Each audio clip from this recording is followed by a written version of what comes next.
wrestling fans to the PW Fan. The PW Fan is the pro wrestling podcast that was created by fans for the fans. And thank you for joining us. This is episode 71. I am your weekly host, the grumpy old school wrestling fan, collector, barber, and musician, Talk Wrestling, Tim Gilbert. And I'm your host, the architect of pro wrestling podcast, Funko Pop collector, Booker Andy. There you go. And I'm also your host, the No Sun Wrestling Indie fan and football lover, Jeremy. Yeah, finally did it smoothly. Yeah, got the Booker Andy in there.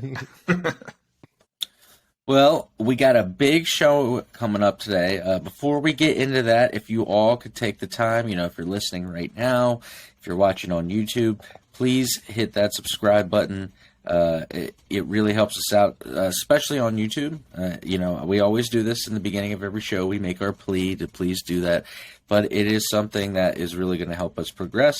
And, we see the monthly numbers, and we know that there's some of you out there who haven't subscribed to the YouTube channel. So go do it. Thank you so much, though, seriously, if you do that. We got merch over at ProWrestlingTees.com/the PW Fan, where you can find everything from AEW merch to tons of legends, but we're on there too, and we got 5 different shirt designs. A couple Booker Andy shirts, 3 different logo shirts, really fun stuff. I just got my black Booker Andy shirt in the mail, actually, with my Jay Briscoe Memorial t-shirt, which Jeremy saw me wear the other day. It was looking good. It's a good-looking shirt. So go pick that up. It's my shirt. Yeah, I was excited, though, to get the Booker Andy shirt and see it in person, and it was great quality. For all other social media, you're going to find us by looking up at the PW Fan. And, so that takes care of that. So today we're going to be going over a few things. We're going to be talking about Cody Rhodes versus Finn Balor, Darby Allin versus Samoa Joe, Sami Zayn attacking Roman Reigns, and way more. And, man, Andy, I'm going to pass it over to you and let you jump into the this week's stuff. So we got a couple fun things to cover. Well, now that Cody Rhodes is back, you got to open Raw with Cody. I mean, that was the common theme. His contract. When he was there before, he's got to open up the show. So, this is the Raw 2 days after the Royal Rumble. Opened up with Cody Rhodes. He talked basically about the ups and downs of his journey, of where he was to where he is now. It was kind of similar to his original promos when he came back. There were shades of that in it. But then the Judgment Day would come out, and I believe one of the things they talked about is how Dominic was like, I would have won if you hadn't thrown me out. I guess Cody was the one that eliminated Dominic, I think.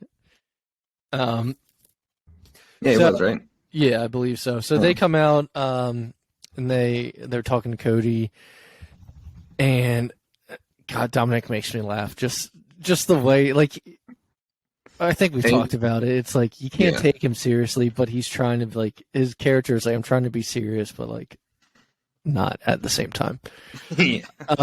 So then, while they're cutting back and forth, Edge comes out and attacks, and Rhea Ripley's out there, so out comes Beth Phoenix as well, and she attacks, and a brawl ensues between all of them, including Cody. Cody gets in on the brawl, and I guess they schedule the main event at that point, which is Balor versus Cody, which we'll talk about in a little bit.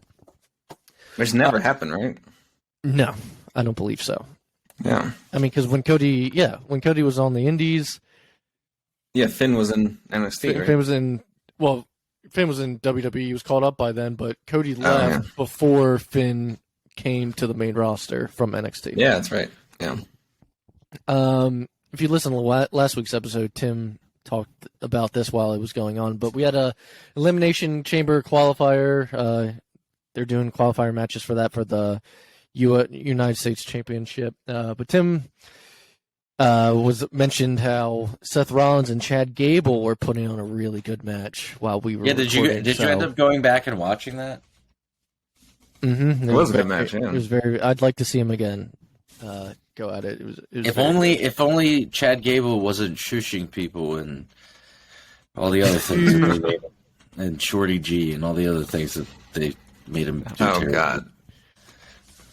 But the winner of this was Seth Rollins. Never So forget when he said, "You can call me Shorty G," he did like this face where he was like, and I was like, "Oh," I was like. But then he feuded with Baron Corbin for a little bit, who just kept making short jokes the whole time. It was terrible. Yeah, that was. Vince is back there like, "Oh, this is good stuff." Yeah, Oh, it's good stuff, pal. So Seth Rollins ended up winning that Elimination Chamber qualifier. But speaking of Baron Corbin, we had another Elimination Chamber qualifier: Baron Corbin versus Johnny Gargano. Winner though, I wasn't sure where this was going to go actually, but winner was Johnny Gargano. So it looks like thank God. Yeah. JBL was up there. Dexter Lumis came out and took an axe to JBL's hat, I believe. Also, what is JBL and Baron Corbin going to do then? Like, why would you bring back JBL and like there's nothing's happening with them? It might be one of those things that was a Vince idea, and they're like, "What do we do with it?" Yeah. So then we had I will say the return, but I mean it's not the first time. It's just the first time in a while. We had the VIP lounge with MVP. His guest was Austin Theory, and I don't know. It was kind of awkward between them, but these things never go well unless it's like Jericho insulting each other, forget what they're called, but like where they're insulting each other, but they're not trying, like they're joking about it, but it's backhand, like they were like backhanded, like compliments and things like that. Eventually, the Bobby Lashley came out and Theory avoided the spear, but Bobby's still apparently going for that U.S. title, but I feel like he's going to end up just facing Lesnar again at like Mania or something. Yeah. So after that, we had the return of Rick Boogs. Tim loves Rick Boogs, don't you, Tim? I can't stand him. He went up against The Miz, and it was a quick match. It was just a way to, reintroduce him. And I mean, I feel like he should be back in NXT, but. Or what about Shinsuke and him? I don't even know what's going on with Shinsuke. I think we talked about that, how the last time we saw him was like Noah. Because we were talking about the people that weren't in the Rumble, and that was like Shinsuke was one of them, was in the Rumble. And he would play his entrance music to the ring. Yeah, no, now he's doing air drums instead of like air guitar. Yeah. Then we had a Bayley and Becky Lynch segment. And Bayley kind of like threw in some insults. I'm trying to think. I know one of the insults had to do with Seth Rollins. Yeah. Did you see? It was even like afterwards I think it was on Twitter. I saw Becky was like, and she's not just trying. I don't know what she said. Something about like not just trying to take me out. And then it was like a picture of her and Seth Rollins together, or like Bayley and Seth Rollins. Well, like Becky was mentioning things of like how Bayley's been like jealous of her since like I guess her win over her in NXT or something. Yeah. And Bayley's comment about Seth Rollins was they were talking about Becky not being good enough, and she's like, "You're not even good enough for your husband," I believe. Yeah. Was the line. Well, I didn't like this. I've been. No, it wasn't good. I've been being a good host, and for the people, I've been watching all the segments, even the ones that I normally fast forward through. So this was rough. I'm going to start chiming in on this type of thing more because I'm forcing myself to watch it. It was we need you to be like the heel commentator of the show. You need to be like Simon Cowell of us. You know what, though? I've accepted my role as that. It kind of naturally happens, so I'm fine with that. As long as it does. As long as the people, don't hate me for it or stop listening, then it's all good. So then we had another Elimination Chamber qualifier, Bronson Reed versus Dolph Ziggler. Poor Dolph. I mean, I don't even know at this point why we even need to say like poor Dolph. I mean, it's just he's just that guy. He's just poured off for like 12 years at this yeah, point. yeah. It's just it doesn't even need to be said. Bronson Reed went over and has now also qualified for the Elimination Chamber. Now they're doing qualifiers ish kind of for the women's match against Bianca Belair. And I guess I completely skipped over this, but Rhea Ripley, this wasn't even in my notes. Rhea Ripley chose Charlotte Flair as her opponent for WrestleMania. So yes, so they're having an Elimination Chamber, the second Elimination Chamber match that will be at Elimination Chamber, the pay-per-view, is to determine who's going to face Bianca Belair now that Rhea Ripley has chosen Charlotte. 4 superstars have somehow magically already qualified. I believe it's like Alexa Bliss. Somehow. Yeah, Alexa Bliss is one of them I know. I feel like Raquel, I was going to say I forget who Gonzalez, they announced already. but yeah. But we'll get into more of the qualifier stuff once we get to SmackDown. But let's talk about the main event overall, which I thought was very good. Finn Balor versus Cody Rhodes. Winner was Finn Balor, or was Cody Rhodes in the end. Edge had come out and attacked the Judgment Day. Beth Phoenix came out and attacked Rhea. And winner was Cody Rhodes. This match was really good. It was like we said before, this was the first time they ever wrestled. Finn's outfit bothered me. And he was like half an astronaut. And one shoe, his shoes didn't match either, and that really bothered me. Yeah. One shoe was like silver, one shoe was black. It was the shoes that got me. But the match, though, that's the important part. The match was very, very good. What are your guys' thoughts? Yeah, I mean, the match, it was very good. Like, Finn, to me, And he is won always clean with like 3 crossroads. Yeah, 3 crossroads, yeah. I mean, Finn, to me, always puts on really good matches, whether it's a heel or face, but, I don't know, just like, wear some better gear maybe next time. But I was nice to see Cody back, even though, like, his entrance, like, he did it both times with all of the pyro. It was so much pyro every time. Did you still seen it when he opened the show or when he came out for the main event? When he comes out for the main event and wrestles, like, the opens the show, just walk out in the suit. You don't need pyro when you're in a suit, do you? I don't know. There's only certain guys that get pyro, and that's like Edge, Cody. That's kind of it. Brock doesn't even get it. Sometimes. Yeah. Tim, you said that you've been watching. So what you think of Finn and Cody? I wanted to see Cody wrestle, and I like Finn. I mean, not as much as I used to, but I was looking forward to the match, and I really liked it. The man's cat is named after him. But I was really into the Bullet Club at one time. Really? There was a time. Yeah. I might have I might have a Bullet Club tattoo. Yeah. So you like the match, though? Sorry, we got off track with Tim's love of the Bullet Club and Finn era. Anyways. I said I really enjoyed the match. Yeah. I was looking forward to it.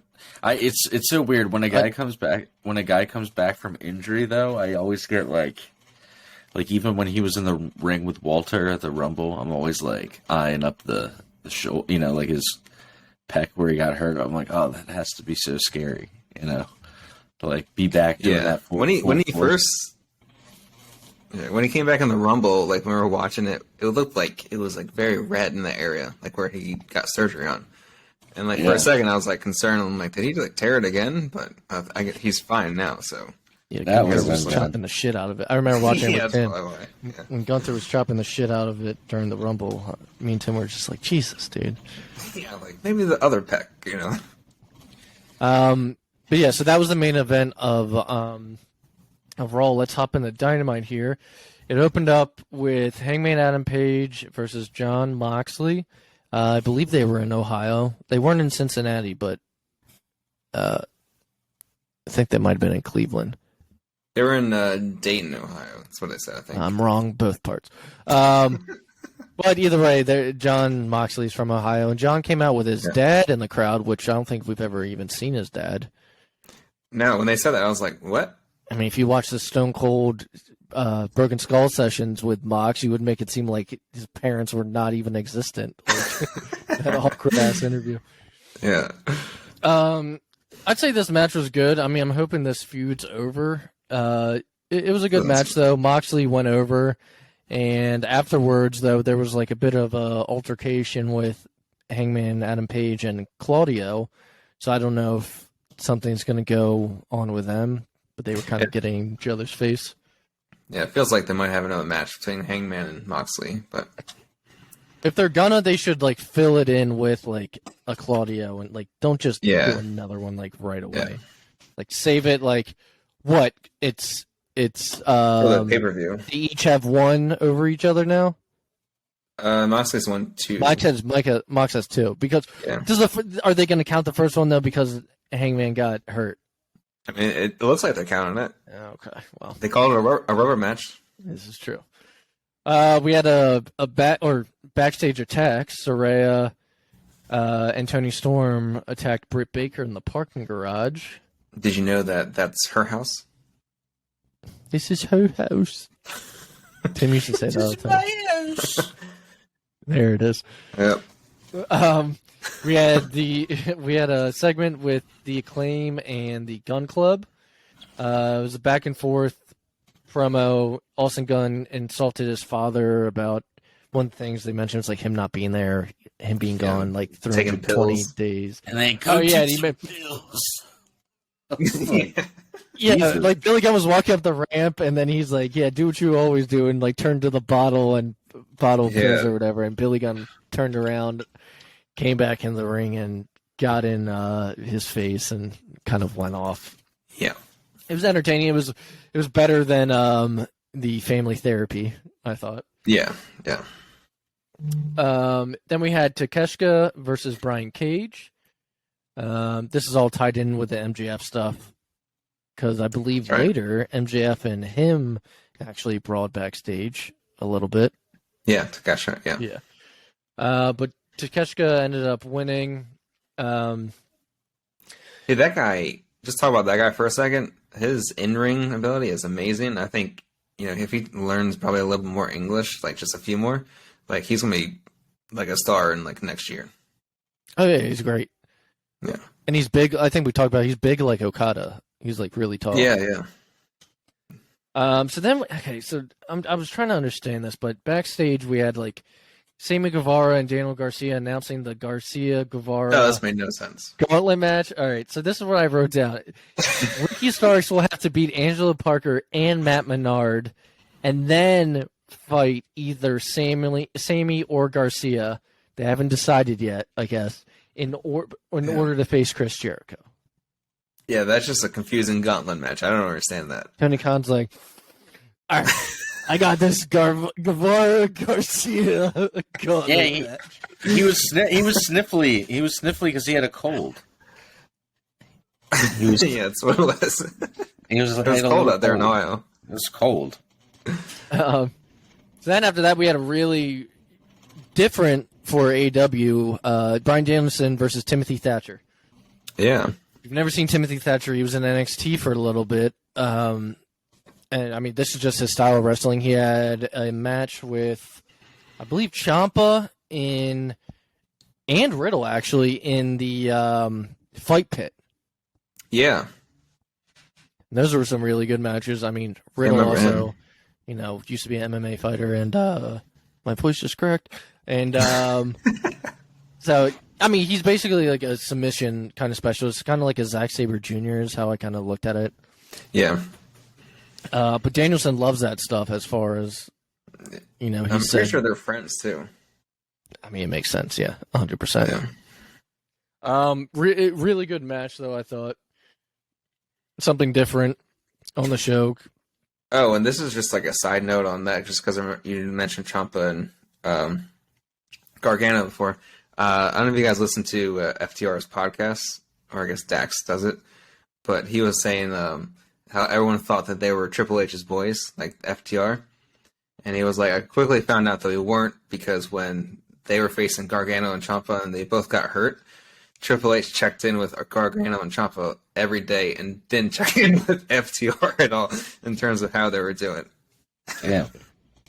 Well, actually, I think that I know the podcast you're talking about. I saw a clip of him like watching part of his match. Yeah, that's what it was. And they were talking about like certain spots. He's like, this is called like the false hope. hope. Yeah, the false hope spot or whatever. It was interesting. It was like breaking down like stuff within the match. I just thought that was interesting because their contracts are coming up, and everyone thought because Triple H is in charge, they would go to him. Actually, he's like, we're not his boys.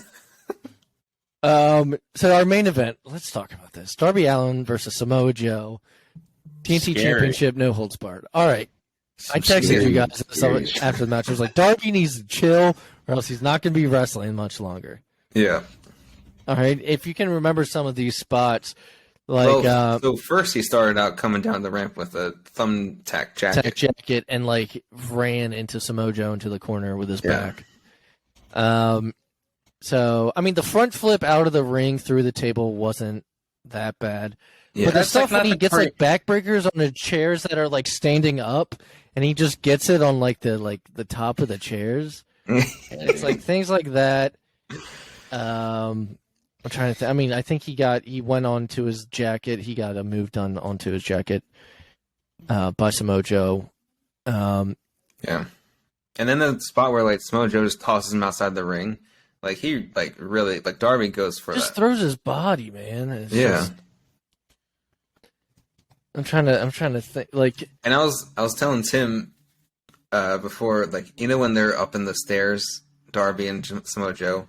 But like Samoa Joe, I don't know if you remember in TNA, he did this one spot against Sting where he jumped, like, absolutely nuts spot. He jumped to dropkick Sting on the cement floor. Like his back just literally just lands on the cement floor on the stairs. Yeah, it's like a wild spot. They were fighting in the stands for a little bit, right? Yeah. Yeah, and I was like, you better not do that spot. So I was like, what the fuck? Yeah. It was insane. So look, I'm not a wrestler, but it can't be good for you, man. Because I just think back to the last big thing that I was like, what are you doing to your body? Was like the front flip during the Jeff Hardy match onto all the chairs. Oh, yeah. That was like, the same thing with the... God, man, but... Yeah. To each their own, what do I know? And then he ends up losing, too.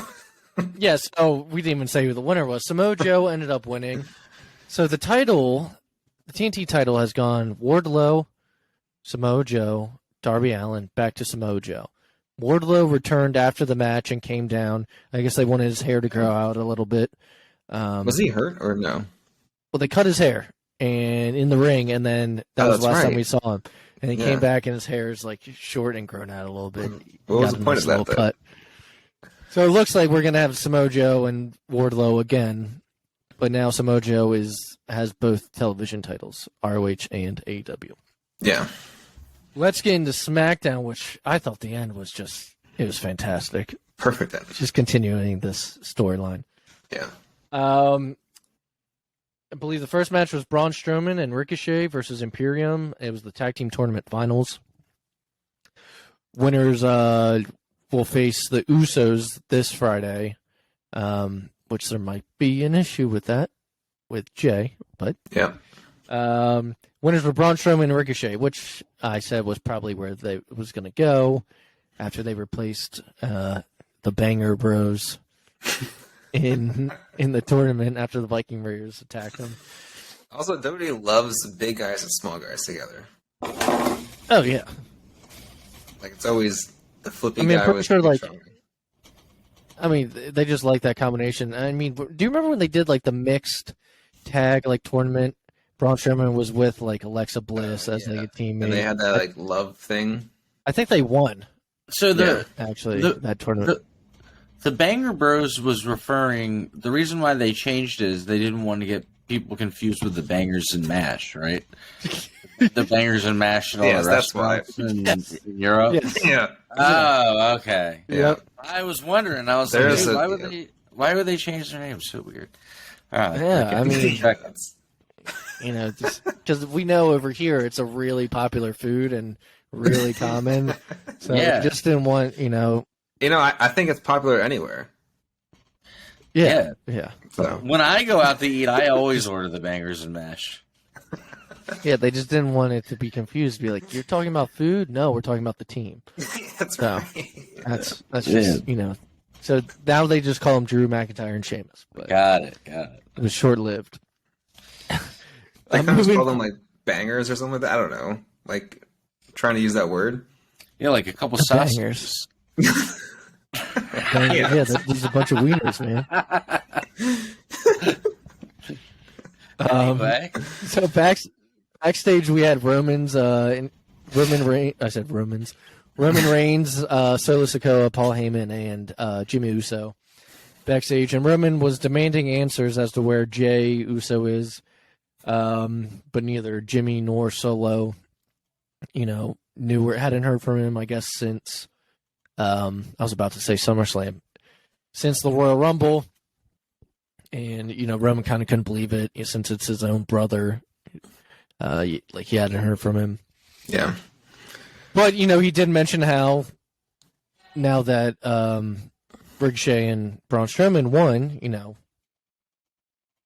they have a match this coming Friday. And Jimmy's basically saying, like, he'll be there, but will he? I don't know. So then we had an Elimination Chamber qualifier for that Bianca Belair title that I was talking about. It was a fatal four-way. Shotzi Blackheart. I don't know why I still call her that. I guess it's just Shotzi now. Yeah. Natalya, Shayna Baszler, and Selena Vega. Winner was Natalya, and I thought about why they probably did this, not just because she returned, but they're going to be in Canada for Elimination Chamber. That's true. Yeah. Get that one good pop in Montreal, Quebec. Yeah. She's not going to win. No. Finally, we had the main event segment, which was Roman Reigns coming out, and the crowd's chanting Sami, and he's like, I wanted to talk about Cody Rhodes. He's like, but since y'all wanted me to talk about Sami, he decided to address that. So we didn't get to hear anything from him about Cody. And I don't think we're gonna for a little bit based off what ensued afterward. Until after Elimination Chamber now. Yeah. Which makes me wonder what Cody's going to be doing. But so Roman, one of the things he said, he's talking about he kind of knew what Sami's true motives were. I think he said we had to start back at War Games. And he said, you know what I saw? I saw greed. I saw the same thing I see in every single person I interact with these days. And that was just one of the things that he said, but out of nowhere, a guy in a black hoodie comes up. I mean, it's pretty obvious right away, but starts taking down Roman and attacking him, giving him punches, and it was Sami Zayn, and this crowd was freaking hyped, man. Crazy.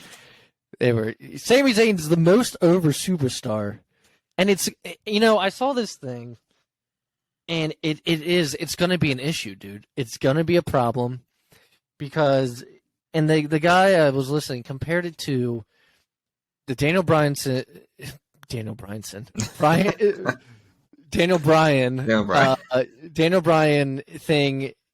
where he was the most over, but Batista came back and won the Rumble, and everyone turned on Batista, even though Blue Tista.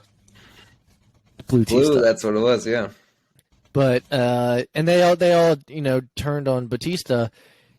And it's like, man, like poor Cody, because if the Sami Zayn popularity wasn't a thing, he'd probably be all right, like beating Roman. But like, right now, it's like I think majority of fans want Sami to be champion. Now they could still do it. I know they still do 1-1, right? Like one title with him, one title with Cody. So I'm saying they still could. If we have to lose getting the winged eagle belt back because Sami Zayn gets the title, I'm gonna lose my mind. Well, you're not gonna trade that. No. Let's finish the segment. Then we'll talk about like the future plans with them. So, Sami attacks, and Roman gets out of the ring, and Sami is basically saying like, "I never wanted anything from you." But I do now when he says he wants the WWE Undisputed Universal Championship. And Roman basically accepts it, and the Bloodline, which is just Jimmy and Solo at this point, attack Sami in the ring. And they, including Roman, they all just take him out. But it looks like that's the match that we're getting at Elimination Chamber, which I said probably would happen, and because they're going to be in Canada, Sami's going to be very much over. And I'm saying we're not going to see Kevin Owens until this match, and then they reunite. But the question is, Jimmy and Jay can't get into Canada with their DUIs. That's right. What are they going to do? Just Solo, I guess. Yeah. But Kevin Owens could come out to save him and take on Solo. Wait, they both? Yeah, but they both got DUIs? Yeah, I think just Jimmy Yeah, has like more than one now. Yeah. Jay has like one, and then Jimmy has like two. Yeah. Getting on that Jeff Hardy level.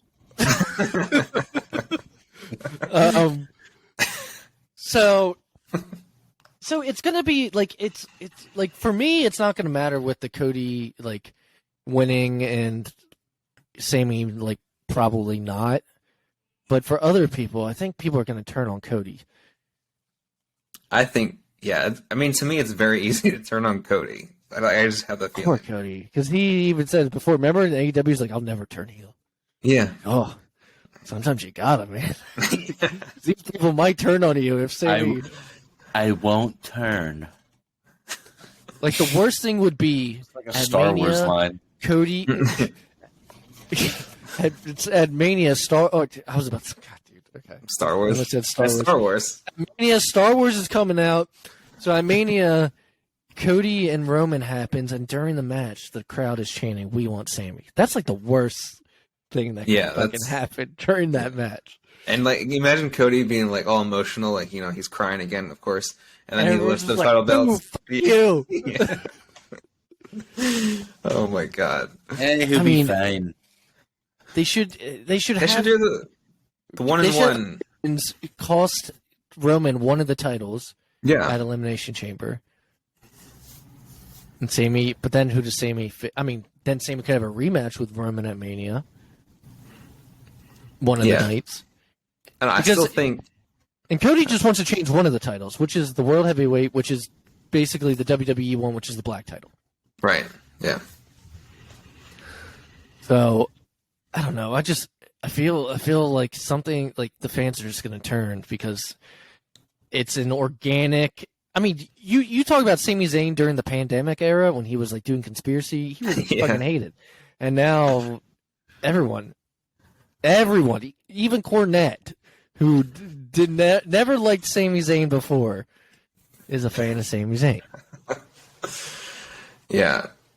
I don't know. I'm wondering how they're going to do this because I feel like they know that Sami is really hot right now, so they can't put Cody anywhere near that title or Roman. Yeah, you got to let like the Sami Roman story Yeah. go on, and then the last month we'll do Cody and Roman stuff. Yeah. Yeah. But it's like, what does Cody do till then? I don't. It's Fight the Judgment Day, apparently. Teams up with Edge, He's up with Edge for no reason. takes on Balor. Well, God, I don't know the brawl that last sounds week. awful. Yeah. I don't know. We'll see. Maybe The Rock comes out. Did you hear what Cody said, though? At Mania, and he said Mania doesn't need The Rock. Yeah, he's like, we got better people. I'm like, okay. Sure you do. I will say the interview with him on Impulsive was very good. It was. And it was very funny. I enjoyed it. Yes, Yeah, the Lana Rhodes part was hilarious. Yeah. Who's that? He's like, the porn star? And then Yeah, he's like, that's Mike's ex-girlfriend. He was like, great. Like, he kept a straight face the whole time. He's like, great. Yeah, this final segment of SmackDown I thought was done very well. It was really good, and the crowd was behind it. Yeah, and you know what I like too is that like Sami didn't end up on top because he got super kicked a bunch of times at the end. Dude, he But- folds like a lawn chair with those super kicks. He folds- does. He just like falls great. But also that means like that you have to wait until his music gets played again because they're not gonna like play his Just Yeah. So I wanted to end the show with. I'm not talking about Rampage this week. All right, I'm not. You know what? We're good with it. You don't have to explain it to us. And, Good. and if nothing we're talking about is happening, I'm not talking about it. But If they NXT ever- Vengeance Day happened. If they ever decide to put on a better show, we'll review it again. NXT Vengeance Day, though, happened, and sometimes when they have pay-per-views, I talk about it on here, whether it's just me who watched it or not, but it seems like some of you guys might have seen some of it. Watched it. I had no idea who anyone was, but I watched it. Well, that's what I thought. I mean, when I told you guys that it was on, I was like, maybe you guys can... Because they're going to come up someday. They are. I mean, so the first match I thought was One of the maybe best. shoe sealer. Yeah, it was Wesley, who's the North American, the champion of the North, versus the champion Dijak. of the night. Versus Dijak, who I'm just gonna call him Dominic Dijakovic, but Tim, you used to be kind of a fan with him. He had those bangers with Keith Lee. Ah, yes. You said the talk. Oh, so that was the opening match. Is that it, Tim? Yes. Yes. They had that I one thought match. this match was, Yeah.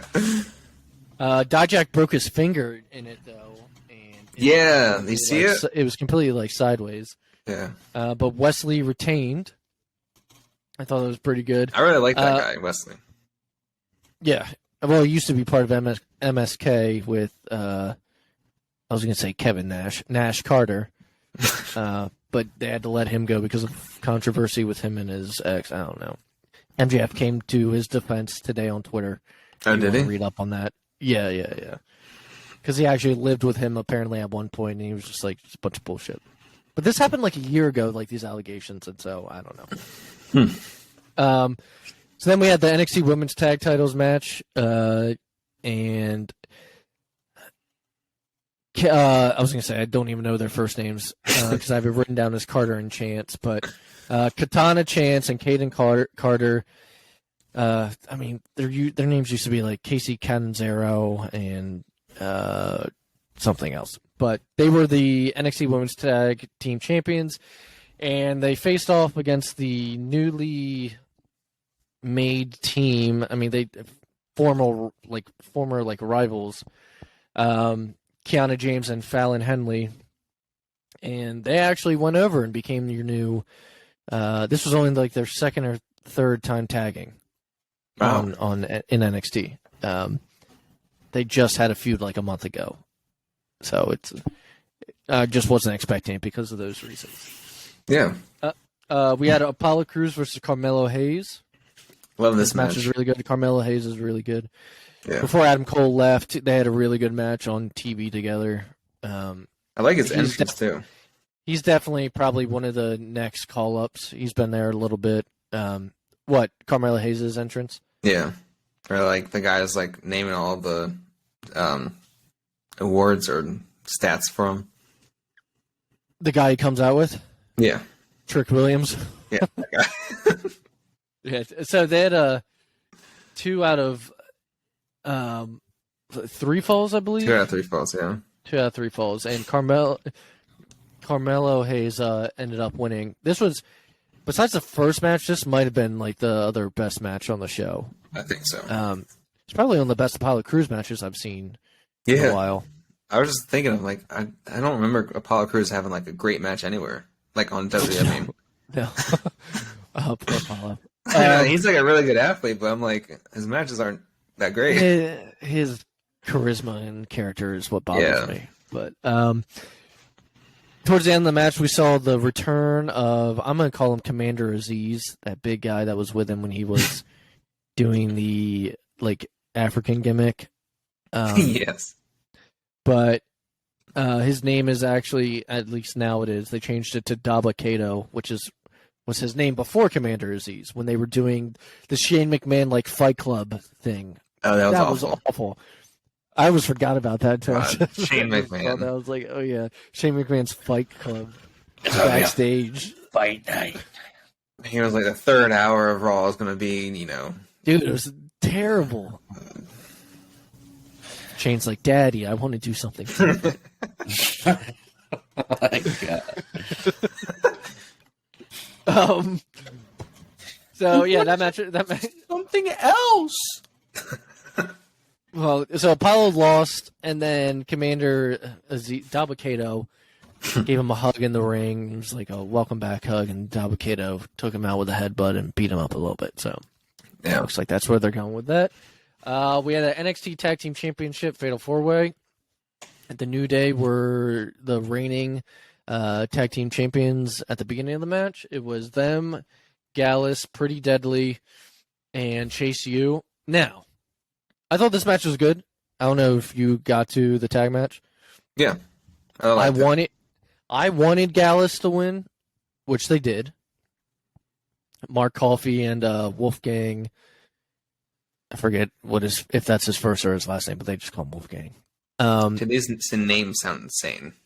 But Gallus is actually a 3-man group, and Mark Coffey's older brother Joe is actually the main reason why I like Gallus. He's had good matches with like Walter and Tyler Bate over in NXT UK when it was around, but he was not there tonight. But Gallus ended up winning.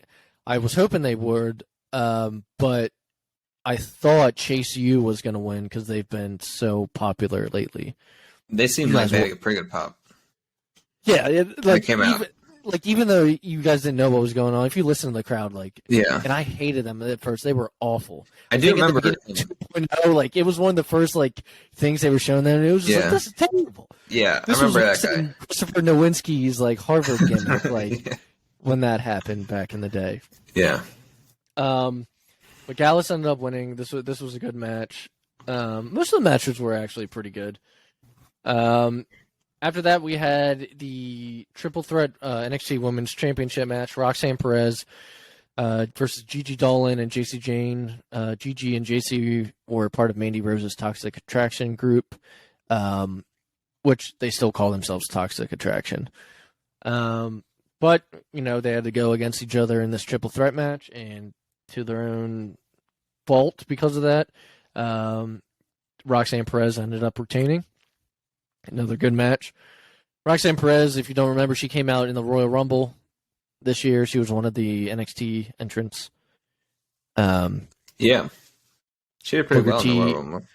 Yeah. She lasted a good little bit. Booker T trained her starting from when she was 16 years old. Shucky Ducky Quack Quack. Oh, yeah, that reminds me. Booker was awful on commentary. Jeremy, do you want to talk about Booker T's commentary? God, I couldn't stand him at all. Did he say Shucky Ducky Quack Quack during this? I don't think he did, but I just remember he would repeat himself nonstop, and he'd be like, "You know what? Let me tell you something." I'm like, "No, I'm done listening to you." It's I wish there was a way to mute commentators, but not a match. Or mute a commentator. Because the other guy that he's with, I forget his name. Yeah, he's not bad. He's not bad. Yeah. But like I said, Wade Barrett, who now does SmackDown? I think SmackDown, yeah, was in Booker's position with that guy. Yeah. And for some reason, they brought him up. And I think because McAfee's not there. Yeah. Which I guess he should be coming back full time soon, or maybe not. Maybe it is, comebacks in question. So we'll finish off with Braun Breaker versus Grayson Waller NXT Championship inside a steel cage. The winner of this match was Braun Breaker, who is I like Braun Breaker. I was going to say Scott Steiner's son, but Rick Steiner's son actually. Yeah. Braun Breaker probably will be the call up from NXT. Oh yeah. After WrestleMania. Yeah. This. Yeah, well, next year, I guess. I put all my money down on at least one male NXT superstar to be him. Oh, yeah. So he has to drop the title then soon. He'll probably drop it at Mania. You think? Oh, he's right. He defends it then. Oh, not Mania. What do they call there? It's not TakeOver. I don't know anymore. It might be. I don't remember. I don't know. Everything used to be TakeOver, and that was cool. Yeah, that was cool because it'll be TakeOver 1, 2, 3, 4, and just keep going. Yeah. I don't even know if TakeOver is a thing anymore. Yeah, that's why I was like, I think it's called TakeOver. I don't know. So, but Braun Breaker ended up winning with a freaking vicious spear to Grayson Waller. But yeah, so he retained. I thought the pay-per-view was... This is like the first one I've seen in a while where every match was like pretty good straight through. Before it was some that I was like, take it or leave it. But these were all good. They were all entertaining, I thought. So. And you said this was the first time that they were in an arena for the pay-per-view, right? Yeah, I wouldn't say it was. I think they were. This is what I think happened because Saturday we could have talked about it, but I didn't watch it. They had the Clash at the Coliseum because they were in like Charlotte or wherever. They did it like one other time. And I think that's like a 1 hour show, I think. So I think they did that, and then they did NXT in the same. It was Saturday, so they went like one after another. I'd say it was probably the size of UMBC where we went for AEW. Yeah, it wasn't like a full arena. It was like, but it's the first time that wasn't at where they film NXT with like the metal stands everywhere. Yeah. This is the first time since pre-pandemic that they've done that. So yeah, that's cool. But that wraps up everything on my end. Tim, you want to take us out? Yeah, if that wraps up the show, I'll keep this short. Classic show of the week is WrestleMania 17. I'm spoiling y'all. This isn't even homework. This is like the best WrestleMania of all time, so just go enjoy it. It's The Rock versus Stone Cold, the main event. Come on, how can you not love that? Thank you all so much. This was episode 71. I hope you all enjoyed. Hopefully this week we get a little bit more action, something a little bit more crazy to talk about next week. But yeah, we appreciate you all listening, and we will talk to you soon. Thank you so much, and have a great week. Bye-bye, everybody.